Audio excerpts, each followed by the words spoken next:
You're listening to the Podcast Detroit Network. Visit www.podcastdetroit.com for more information. Do you want to roll a few minutes early? Yeah. Yeah, we're all here. Might as well. Because I just hit play. I said, hey, welcome to the Man Cave Happy Hour. I said, hey, welcome to the Man Cave Happy Hour.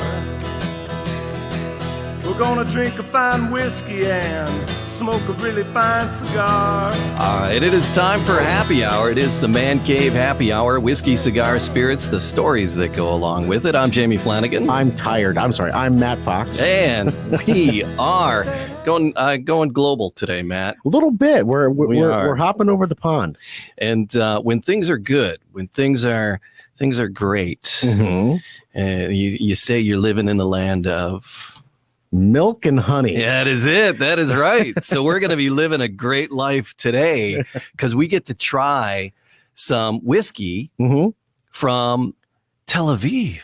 Wow, we are going international today. It is. I'm telling you, it is. I'm really excited about this opportunity. We have our little. We have our samples. We got samples.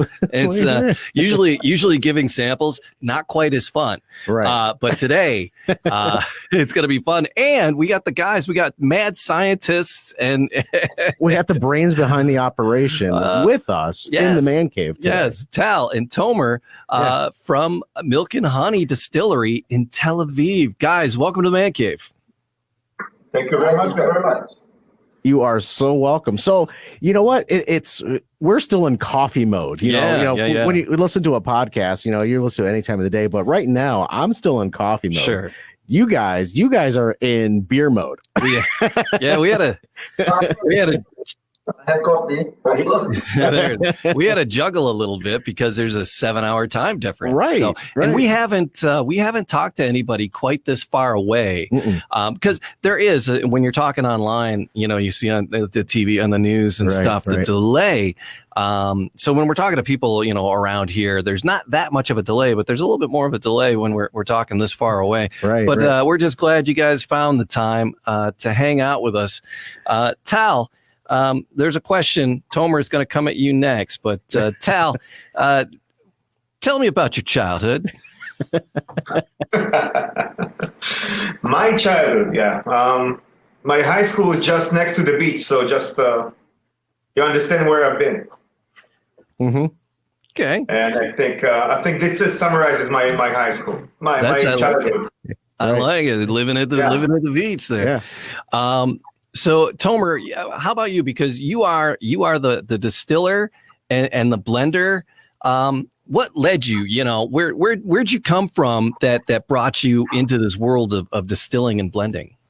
You're not going to ask me about my childhood? Yeah. Yes. Tell me about your childhood. What brought you through your childhood? What influenced you in your childhood to bring you into this world? Yes. You know what is kibbutz? You know what kibbutz is? Kibbutz. Your roots? Yeah. No, kibbutz, it's where he grew up and where he lives. It's a kind of a settlement that was actually originally socialist or something like that. Yeah. Okay. I gotcha. Wow. It's a small village with not a lot of people. But I'm distiller and the blender here, and what led me just loved to alcohol at the beginning, but at the end it was whiskey that caught me, and I just wanted to learn more and more. So then, tell me, how did the two of you come together and meet to start and create this? Actually, the very first distillery in Israel. How did you guys come to meet? So for me, ever since I remember myself, when my mother was buying like 2 kilos of strawberries, she wasn't making jam like the rest of the month. She was making liqueurs. So I was always on the spot.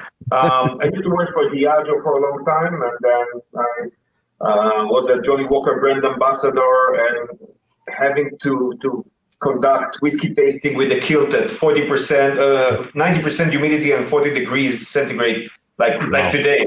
And so I think Tomer and I met, I think it was a few years ago, but the one that established the whole thing, Mr. Gal Kalkstein, our owner, and I think he established the distillery in 2012.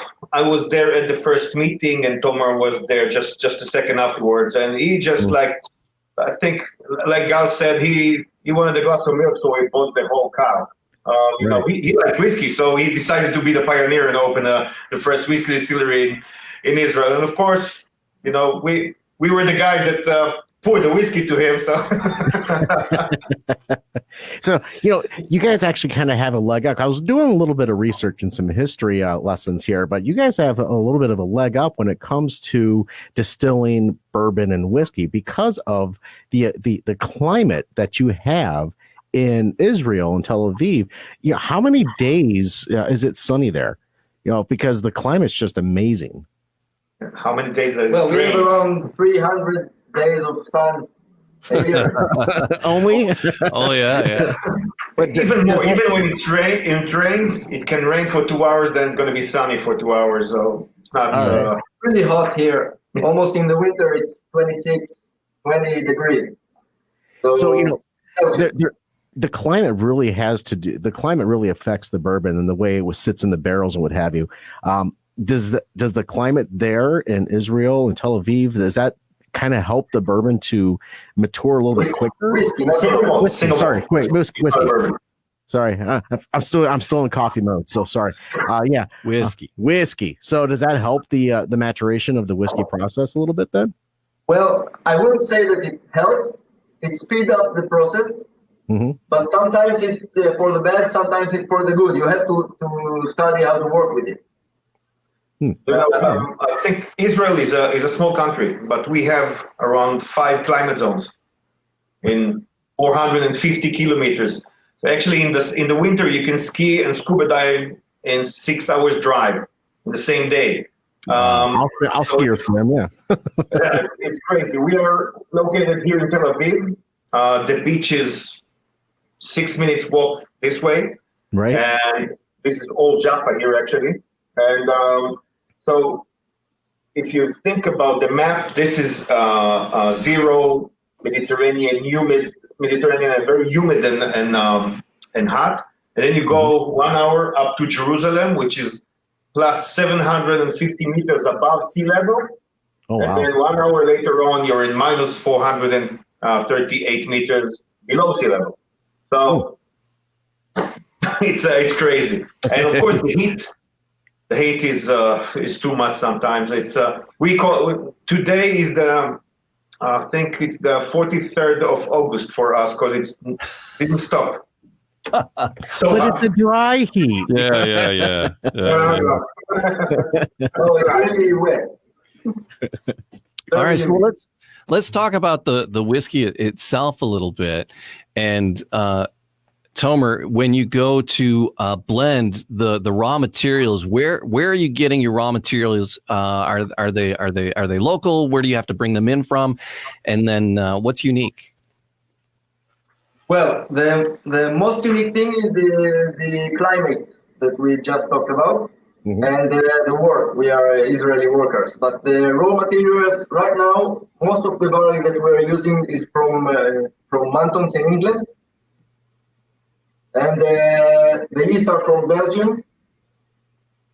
And the water, of course, from Tel Aviv. We don't have, our barley is not good enough for that. We have some batches that we did from local barley, but it's a very hot country. So the barley, usually it's for animal feed here and not in very high quality. But we are trying with that too. Actually, yeah, like Tomer said, we buy from Mantons. I think most of the distilleries today are buying from the same company, even in Japan. And then from that on, it's our process. Oh wow! All right, so it's your process. How big is your operation? How much juice are you guys making? Okay, so right now we are filling around 800, even more casks a year. Okay. That compared to Scotland, let's say it's somewhere in the middle. Okay. Not so small, but it's not from the big, of course. And we have two stills. The wash still is 9,000 liters. The spirit still, second distillation is 3,500 liters. So it's not so small. We have operation here. We're doing 1 ton of barley every batch. So we're doing 2 tons a day. That means it's around 10 tons every week because we're not working during the weekends. This is because if you want to be kosher, you're not allowed to work on the weekends or in Jewish holidays. Right.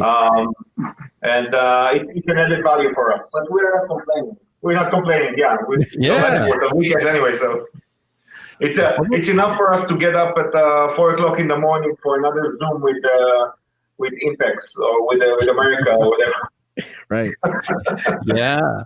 So yeah, Josh, he popped in. We're just going to say hi to him real quick because he was kind enough to help us set all this up. Josh, thanks for getting us coordinated here. We appreciate that. Yeah. Yeah, it's my pleasure. We dove in. We dove in a little early. The guys were here and we were ready to go. So we started without you, Josh. That's quite all right. I was happy to sit in the background and watch you guys talk. All right. So you can fill in any blanks for us, Josh. We'll keep you here. If we screw something up, you'll let us know. But we're excited to give these two different expressions a try. Josh, you were nice enough to send us over a sample of the classic and then a sample of the Elements series finished in the sherry casks. Yes. So Tal, Tomer, when you guys are getting casks to finish things in, how difficult is it to get? Because I know barrels are quite the commodity. How's your access to barrels? Where are you getting your barrels from, and where are you getting these ones to finish? Well, first, I told you before that there are bad things about the climate, and one thing is that we have to control everything, and everything is quicker. That means that bad casks will influence really quick, and we must pay attention for the wood or for the casks. So we must pick only good casks that will work with our really good. About the classic is you asked about the finish. So this sherry is finished in special kosher sherry casks. And, we have our own seasoning project in Israel. We had to produce our own sherry cask because there are no kosher sherry. So we had to produce for ourselves. So we have a seasoning project in south of Spain, Israel. Nice. Okay, so the south of Spain, but it's your own project that you're getting these casks to do for you. That's pretty cool. That is cool. You kind of have to bring your own element into you got to be really a mad scientist. You have to be able to be a little creative when it comes to creating a whiskey to give it a specific flavor notes and the casks that you're using. So they got that leg up, and that's just amazing. I like it. All right, so if we're going to try the classic or the Elements, which one should we start with? Start with the classic. Start with the classic. All right. So we're gonna divvy this up. That's a Josh, you're grabbing one too, right? All right, very yeah, nice. I've got to. Oh, I need a glass. It's 5 o'clock somewhere. That's it. It's 5 o'clock when you're watching this. All right, where are we at? We want to go even Steven on these. So as Jamie's pouring these, gentlemen, what are some, before we even nose it, what do you think we're going to be getting on the nose of the classic itself? I don't even want to smell it yet, but I want you to tell me what we should be getting. Okay, so the classic is based on ex-bourbon cask, around 75% based on ex-bourbon cask that we source from Calvin Cooperage in America. Okay. That's mean that straight away you feel the bourbon notes, the vanilla and caramel notes. I'm gonna sniff it now. I'm going there now. All right, so yeah, let's throw our noses into this. Ooh, okay. All right, here we go. All the Ooh, you taste like this. Both of the 46 ABV. I'm getting a bit of fruit on that as well. No, for my nose, I'm getting a little bit of a fruit out of it. I was getting the florals, the like a not like a honey, but like a floral type. I wanted to say honey just because it's milk and honey is in my brain, but it's like a floral kind of nectar, right? Almost like a flowery nectary. Yeah. Is what it's a sweet probably that I'm getting. It's not like, because we're drinking the American whiskeys that we normally drink. It's a lot of heavy on the caramel a lot of times. Yeah. I'm not getting that kind of sweet. I'm getting more of a nectary kind of sweetness. I'm not getting a lot of ethanol on the nose either. No. It's not burny as far as that goes. And it's 46. These are coming in at 46%, right? Yeah, 92 proof. The classic is, yes. Because this is non-chill filter, so this is the minimum we can get without chilling. Oh, okay. So non-chilled filter. Non-chilled filter, nice. You have to understand that what Tomer said about monitoring every cask. If the Scots are saying that their casks are sleeping, our casks are working all the time, and we need to monitor them because of the heat and the angel share. Every month that goes by, the liquid can change and the whiskey can change. So this is why we need to monitor it very, very thoroughly. I gotta tell you, I dove in. Yeah, I took a sip. Yeah. It is rusting so nicely. There's a little bit of heat, just a tad bit, but it's just rusting on the back of my palate so nicely. Yeah, it's got a little woody feel to it. Yeah, but I'm getting that vanilla at the same time. But it's just nice, a little peppery. Okay, for me. So I'm gonna give you some suggestions. I always wait till my second sip. I took my first sip. I always wait till my second sip. And that nectar is I can feel the flower. I don't know what flower it is, but I get the floral in the taste. And the vanilla and honey is in there. Yeah. Sweetness. I like the oak. There's a good amount of oak in there. Yeah. So guys, how long is this working in the casks for you when you have these? How long has this been working in the casks? Well, this is an age of almost 4 years old, technically 3 years old. Okay, 3. So does it sit in the barrels for 3 years? Then? Yeah, for 3 years. Okay. All right. Try to detect the texture, the mouthfeel. It's like an oily scent, oily texture. It comes from the very high and short cut we're doing. Right. First of all, the heart of the still. Right. It's very, very high, very short. We cut between 80 and 70% alcohol. That means it's an average of 73% when it goes out, just the heart. And the line arm of the stills are at 45 degrees. So no reflux, and it just goes there and gets it to be oily, floral, fruity notes. And we need this oily, we need this thick texture in the new make, because as we said, our casks are working. You need to fight the cask in this kind of climate. It's not something you leave alone for 10 years. 10 years in the Middle East, it's like 50 years in Scotland. Yeah. You don't want the wood to overcome all the other taste or the other flavors of the new make. So I'm realizing why it sat on my palate so nicely. Yeah, it's because of the legs. It's just sticking to the side of the glass. Yeah, I mean the legs. I was like, oh, it doesn't have legs, and I'm like, oh wait, no. I was like, yeah, it's not really showing me much legs, and I'm like, no, wait a second. Yeah, they're there. It's coated. It is really just sticking to the but it's not. I mean, it is hanging out in my mouth, Yeah. but it's not like sticky or stuck. It dissipates really nicely, you know, and then you want to go back for more, right? Because you want that same experience all over again. Just a little bit. Yeah. Okay. On one side, it's really, really drinkable and easy drinking. On the other side, it got body and it is there. You feel it in your mouth. Mm-hmm. Oh, that's good. And this is the single malt whiskey, you know, and you know, a lot of folks, you know, over the years they've talked about whiskey, you know, the whiskey itself, the single malt, what have you. This is one of the, actually for me personally, one of the better single malt whiskeys that I've ever had in my short lifespan. Yeah. You know, is this getting peaty to me? Is it as of the oak? Is the wood? Is it almost a peat? I'm not getting that at all. No. It's just I guess it's getting a little woodier with the. It's not supposed to be any peaty, so if it is, tell me maybe. It might be I clean these glasses, I swear.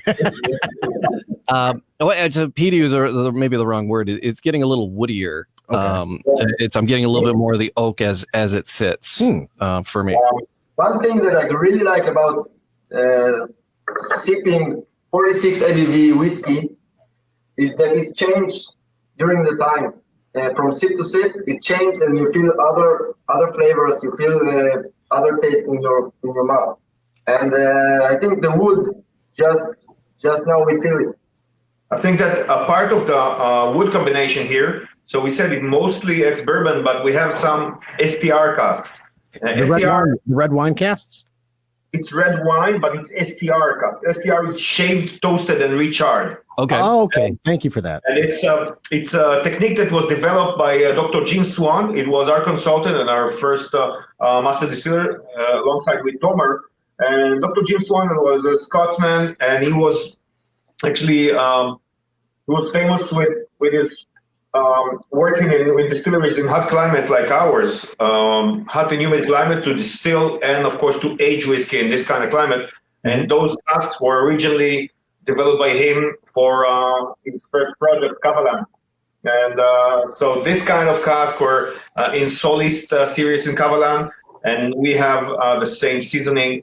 And if you get some smokiness and spiciness, maybe earthiness, but not peaty, it comes from this one, from the STR. Just think about so hot that if the liquid spreads when it's very hot and goes into the cask, into the wood, because it's like a crocodile skin inside, and extract lots of tannins and spiciness from the wood itself. Yeah. Wow. So I got. I'm gonna be the mad scientist here, because I got my little fancy pants eyedropper, and I'm gonna add a couple drops of water to this to see what it does. Open that up a little bit, maybe? To it. Yeah. So there you go. I don't know if you want to try it too. There's a. I'll let you dive in, because I really enjoy it. Neat thus far. Yeah. I'm enamored with the. I'm getting the honey now. Yeah. Now that it's on my palate and I'm sniffing it again, Gotcha. I'm getting a little bit of the honey in there. So, Tomer, tell me a little bit about, because you guys are the first Israeli distillery in the city of Israel, right? Or first of Israel.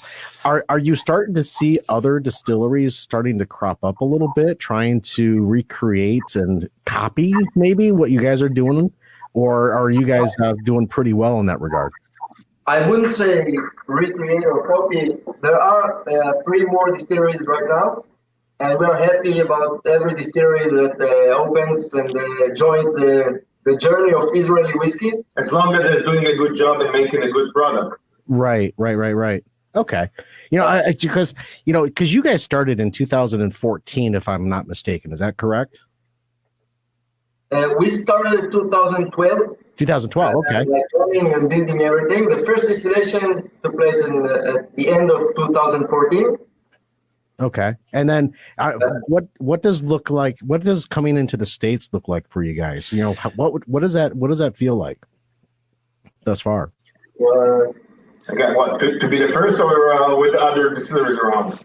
No, actually, to be, you guys are. Yeah. So who's your target audience, and then the move into marketing to the States? How's that going for you?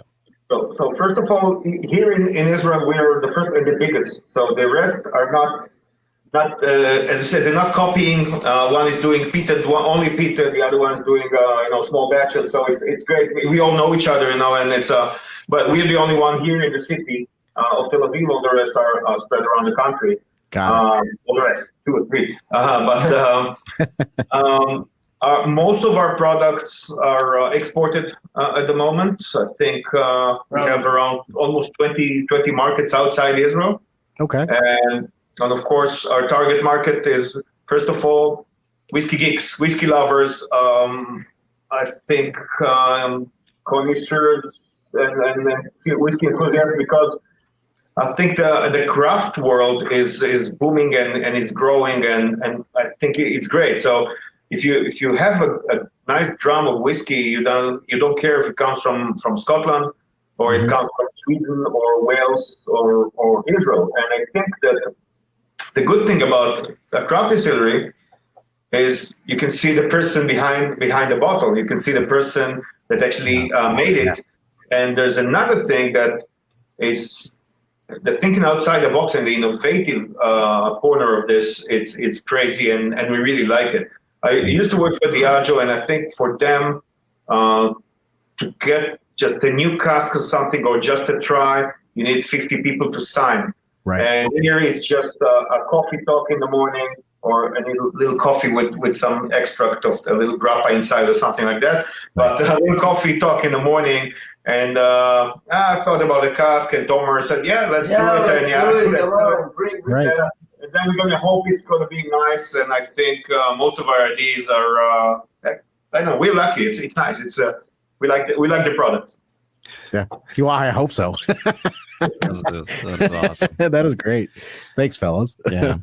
So we have the sherry to taste, the Elements with the sherry finish. We have that one to give a try as well. That. So what should we be expecting as we head into the sherry cask finish? Well, so I told you about the sherry project. Okay. The sherry. Now, when you say sherry whiskey, most of the people or most of the whiskey geeks will think about sherry bomb or heavily sherried whiskeys. Right. And here with the Element series, what we try to achieve is balance between the basic barrels, which is ex-bourbon and SDR, and then just adding a layer of another type of casks. So the first one in the Element series is the sherry that you are tasting. It's the first one that reached America. Yeah. Okay. And around 50% of the cask content in this whiskey are sherry casks. Mm-hmm. Part of them are PX sherry, and part of them are Oloroso sherry. In 2 sizes of casks, we have 500 liters of sherry pots and hogsheads 250 liters. So everyone acts different. So you do feel, of course, the sherry influence inside this whiskey. You feel the red fruits, you feel the spiciness in finish, you feel the dark chocolate. Don't help them. Try it. Let them. Yeah. Right. No, I'm Yeah, I was just reading that the Elements, the sherry, is the first ever single malt whiskey that's matured in kosher sherry casks. kosher. Yeah. And that I saw that on here. I'm like, kosher. I'm like, that's interesting. All right, kosher.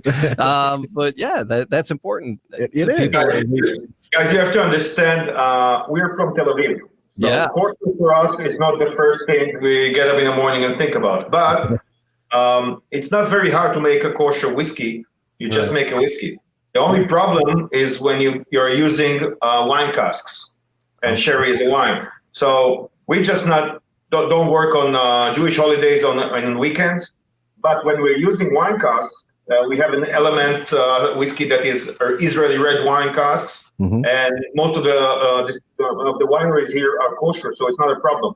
But the kosher sherry is a problem, because I think that every old lady that dies, there's one less sherry consumer in the world. And And I think that so what we did, as Tomer said before, is the whole project with the a Spanish rabbi from Barcelona, I think, made the kosher wine with the guys in the bodega, and then to the cooperage, and we monitor the whole thing. So we got a very good wine, very good sherry casks, sherry seasoned casks. So we know who made the wine, who made the casks. And we got to travel twice a year to Canada, which is great, and to eat non-kosher stuff. Yeah. So yeah, go ahead, getting on the sherry here, on the elements in the sherry cask finish. On the nose, what I'm getting, I want to say like a deep red grape, or not grapey, but the just you smell a color. Yeah, almost, right? I don't know what fruit. Yeah, I don't know. I'm not exactly sure what fruit it is, and the thing says red fruit, and I'm like, okay, I'm trying to narrow it down as to which red fruit. And again, Matt and I, to full disclosure, as we're 30 minutes in, we're not super experts, right? The reason that we do this is because we like to learn. We like to talk to people who are passionate about it and are knowledgeable about it and can teach us. And so, people go, oh, boot leather and pencil shavings. I'm like, what the hell are you talking about? My palate isn't that refined, so I'm struggling to figure out which fruit it is, but it's decidedly different than the classic. Yes. It's different from the classic. It's got a different feature altogether. Dark raisins. Yeah. Okay. Okay. Oh yeah, there you are. Wood polish. now you're just screwing with me, man. Yeah, I'm trying to. Tell C and he's baiting me. Oh, yeah, wood polish. I can see that. Yeah. Nah, I'm not falling for that. I could see actually, because I have these the little pomegranate covered in chocolate little candies, and I get like 5-6 of them. And when I'm having a whiskey, I'll have some of those dark chocolate little candies. Yeah. It's I love those with these, and it's I think the chocolate, a couple of those fine little chocolates could go really nice with this. What were you getting on the taste there, Matt? I'm really enjoying one, it's got a sweetness to it, because I'm not a big sherry drinker by any stretch of the imagination, but I'm not used to drinking it, so my palate is still trying to figure it out. But I'm getting that feel of fruit out of it, right? And there's just something else that's there I can't quite put my tongue on. But it's so good. I'm like, this is a great way to start off a Sunday. I'm just gonna say. No, the sherry notes are not overly abundant, but they're abundant in here. And the legs on this one, again, really strong legs, just really coating the glass. Yeah, and really just sticking in there on the glass and allowing it to not linger too bad in a bad way, but it's lingering nicely in the mouth. It's got such a fruit feel to it, so rich in that dark fruit. Yeah, actually, I don't think you need to add any water to this one. It is 46%, but it's so gentle. There's like a nice cognac or something like that, because it's so fruity. Yeah, there's a lot of American whiskeys that do the sherry cask finish, and this is not far afield from those. I would stand it up against any of them. Right. I would stand this up against any of them. I almost want to throw a cigar in my right hand. That little dark chocolate. Chocolate in the cigar. That would be nice. Do you guys do cigars at all? Would you pair this one with a cigar? I think it's going to go great with the cigar, but if you talked about dark chocolate, and in the finish you have some dark chocolate with the sherry cask, with the elements, that's why that's that dark chocolate feel of a cigar and the tasty notes of a cigar mixed with paired with this. Man, that would just be. You'd be in the land of milk and honey. I don't know how else to say it. I love the name. It feels like it's like just on the edge of being creamy, right? So that dark chocolate and that flavor is just on the edge of being a creamy finish. Yeah, it's lingering in there like that. So I think if you swirl it again and just don't add water, but let it air for a second, you get some like black tea notes, and this is something that probably get you want to light a cigar, because it's in the same family of scents. Okay. I just swirled it around. I'm gonna let it air for a moment. So as I swirled it, and now a nose, and after it's on my palate, I'm getting a little bit of the caramel, the sweetness in there too. Yeah. Oakiness. Oh, this is fun. Yeah, this is fun, fellas. Thanks for sharing your amazing product. Yeah, the amazing whiskey with us, and sending us a few samples so we can actually experience it with you, the creators of, and just being that you're 7 hours ahead, what does the future look like right now? yeah. Hey there, future boy. But so we brought Josh back up. We're going to ask Josh real quick about availability in the States, right? Josh, would you have those answers as to where, when, why, and how people stateside can get their mitts on this? Yeah, sure. So the two whiskeys you've tasted, the classic and the sherry, which I've got the sherry in my glass. I had to pour a double measure just because this is my favorite milk and honey. So those two whiskeys plus the Levantine gin are available in many states, not all, but many. It kind of takes a while to really get these products into more and more states, and of course we're living in the end times, so things just take longer. As far as Michigan goes, because you guys are based in Michigan, if I'm not mistaken, right? Right. Yep. Yes. So you've got both the M&H Classic and the Levantine Gin, which I don't think you guys have talked about the Levantine Gin. I don't think we sent you a sample. No. It's worth hearing about because it is that has become our house gin. Anyway, those two products, Classic and the Levantine Gin, are in Michigan, and the M&H Elements Sherry, the one we're all sipping on right now, should come to Michigan. I want to say sometime around November or so. We sold out. Oh, wow. Almost as quick as it hit our warehouse. We sold out of it. So we placed a much larger order this time. And as soon as we get it into our warehouse, we're working on getting it into Michigan. So you guys can pick it up.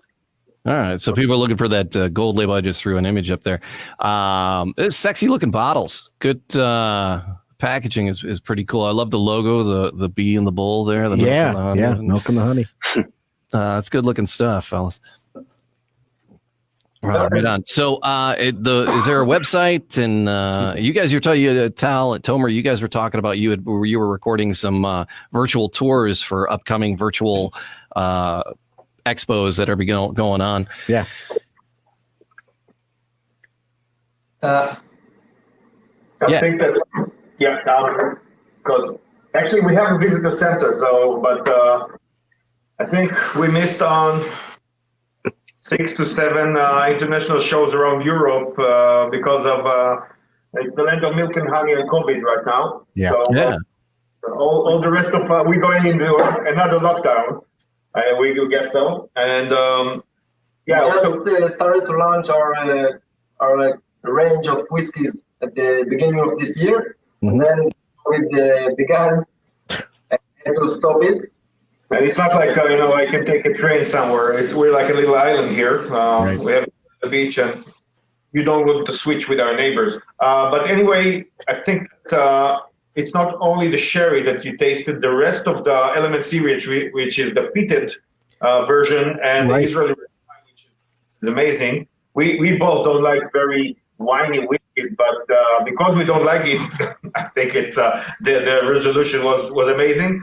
And so those three with some more of the sherry is, I think, leaving Israel on the way to the States in about a week, and some more.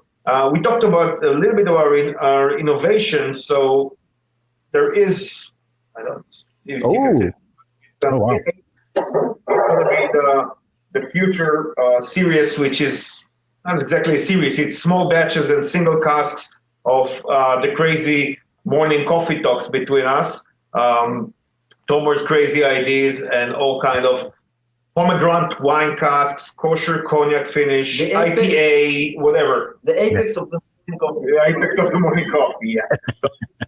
It's all going to be bottled at cask strength. The first one we just bottled was a Chardonnay from a winery in the Mountain of Jerusalem, Chardonnay casks, and it was in 62.3 or something like that. But it's an amazing drum. We're gonna bottle one of those, I think 3-4 times a year, and I guess one of the first ones is going to be America. So I think we can have a drum, and we have things to look for. Excellent. Yeah. So when we're allowed to come to see you, when the borders open back up, right? That this is a destination that folks want to go and check out when they're in Tel Aviv itself, right? So you guys do tours, live tours, and such like that. Are you ramping that back up as well, or has that ever stopped? No, we actually even right now you have a tour. Mm-hmm. Somewhere there. You're waving. I love it. In Tomer's lab, so yeah, we're just looking. We have a window, people moving. Right. We have a visitor center. Pre-COVID times, it was something around 12,000 people a year. Mm-hmm. Lots of tourists. Tel Aviv is a very, it's very liberal city, very happening city. Food scene is amazing here because we're all. And you probably heard about Israeli cuisine is even booming in America right now. One of my there's a show on Netflix right now called Somebody Feed Phil, and he actually goes to Tel Aviv, and he so enjoyed his time there. It's one of my favorite. My wife and I, we watched all 3 courses. I think they've had 3 courses so far, but he had such a blast, and the food scene there in Tel Aviv is just incredible. It's on the bucket list. It's Israel's on the list of things that I do want to do. So we'll be knocking on your door before you know it, gentlemen. So thank you so much for finding the time to connect. We really do appreciate it. And then Facebook and Instagram, you guys can follow along there, and their website, mh-distillery.com. Can people order like these smaller batches and these can they order directly from you when you do these like specialties? Where can people, because that's not, they're small, so small batches, so how are people getting their hands on those? Mm-hmm. No, it's going to be through ImpEx, through Joshua. We're going to have a lot for America, believe me, but if you try to send something to America, it's Yeah, Josh, so these smaller expressions, is there a plan for getting these smaller expressions into the hands of, because there's a lot of whiskey fans in the States. So small batches will go straight to the US. I'm just holding a single cask that was bottled for exclusively for ImpEx, which is a very light charred STR, a single cask, which was crazy. We just did some blind tasting. It was one of the best we had. Look at that color. The color on that is amazing looking. Yeah. Beautiful. Yeah, we're really excited about that single cask coming in. So whether it's the Milk and Honey core products or the single cask or the Elements series or the Apex series that they were talking about, you could do a few things. If anybody wants to know how they can find it in their fair state, they can email us, and that's office@impexbev.com, ImpexBev.com, and we make it a point to answer those emails every day, and I spend quite a lot of money, quite a lot of time responding to those. One of the same right now, isn't it? Freudian slip. But then there's also, if you go to the ImpEx Bev website, there's a link that shows you who our distributors are, given whatever state you happen to be in. So if you're in Michigan, you click on Michigan, it tells you our broker is Benchmark. You could reach out to Benchmark, and they would be able to point you to the shop where you can find one of their, milk and honey whiskeys or gin. Thank you for that. Perfect. Thank you. So, yeah, definitely. So we'll put links to all those emails and the websites in the description, and we'll tag it on the video as well so people can get connected to it. And Tomer, anything else that we didn't cover that we should be talking about? Is there anything we didn't mention? Yeah, there's two things, but very shortly. So one of them is, like Joshua said, about the Levantine gin. Yes, please. Oh, we're saving that for a second show. You guys need to send us a bottle of gin, and we're going to get you back on the line and talk about the gin. All right, no, but seriously, tell us about the gin. Tell us about the gin. So I think, unlike most of the distilleries, we don't buy spirits. So we're actually doing the gin from the same new make. It's a double distillation of malted barley before, so it's a single malt gin. And then we soak the herbs and botanicals for 48 hours and then distill it again in a very small batch. But the thing with the botanicals is, of course, we have juniper, but the rest of them are local. And we talked a little bit about the Israeli cuisine, the spiciness and the full of flavors. Mm-hmm. And this gin is like the Israeli cuisine. You have black pepper inside, and of course, lemon peels and oranges. We're from Jaffa, Tel Aviv and Jaffa, so oranges are from here. And za'atar. Za'atar is something that is very common here. It's a wild herb, very, very spicy wild oregano that grows wild here on the mountains of Jerusalem and the Upper Galilee. And we use it fresh. And it's great. It's a thick gin. It's a full-bodied gin, but very spicy and very nice. So because we took some films today, and we had some little clips, so we had 2 martinis in the morning. I like it. You know what we'll do? I do want to try the gin, so we're going to hit up Josh and we're going to have him send us some samples of the gin if he'll be that kind. We got a couple bartenders that we call on your website. I noticed you have some really unique recipes, some very interesting. So if you go to the mh-distillery.com website, there are some, and they're very unique. The recipes that are on there, not your typical ingredients in the recipes. It looks like they're attainable here in the States, but you have some nice expressions of different cocktails on there. I wanted to compliment you on that, but I would like to pull our bartender in and get some of this gin and try a couple of those cocktails with you guys. If we could circle back in a while and talk about the gin, and then if something else pops, you got some. If Tomer goes crazy in the lab there and comes up with some new stuff, we'd love to hear about what's going on. The cocktail names themselves, Jamie. If you on the website, it's under our products, and then the cocktails. Yeah, you're talking about the Mediterranean julep. Yeah, you got Sergeant Pepper. You got Heard It Through the Grapevine. Right. Some great throwbacks there. Yep. So, all right, what do you got there? The last thing before we say goodbye is this one. Yeah, which is the first Apex actually we're going to launch, and it's going to go mostly to you guys, to America. And this one is a pomegranate wine cask. I think that the first place in the world that pomegranates were cultivated was here in the Middle East.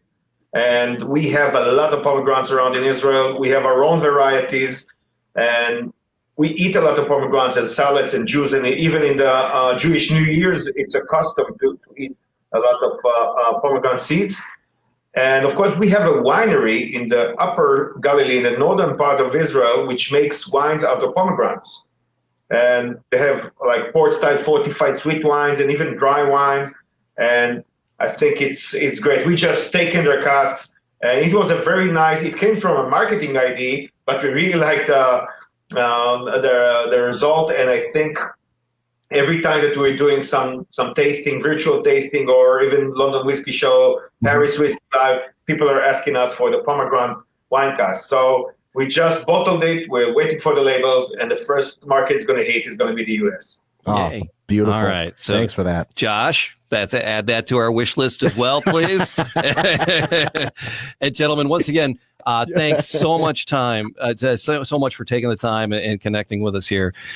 We really appreciate it. I feel like I learned a few things today. I learned so much for a day like today. I learned so much more than I thought I would. And gentlemen, your knowledge is why we do this. Yes. Because the Man Cave Happy Hour, it's all about learning. Yeah. And it's all about sharing your knowledge with everybody. So thank you for being with us. Thanks. And you guys take care. All right. Cheers. Cheers. Cheers, fellas. Cheers. Bye. Shalom.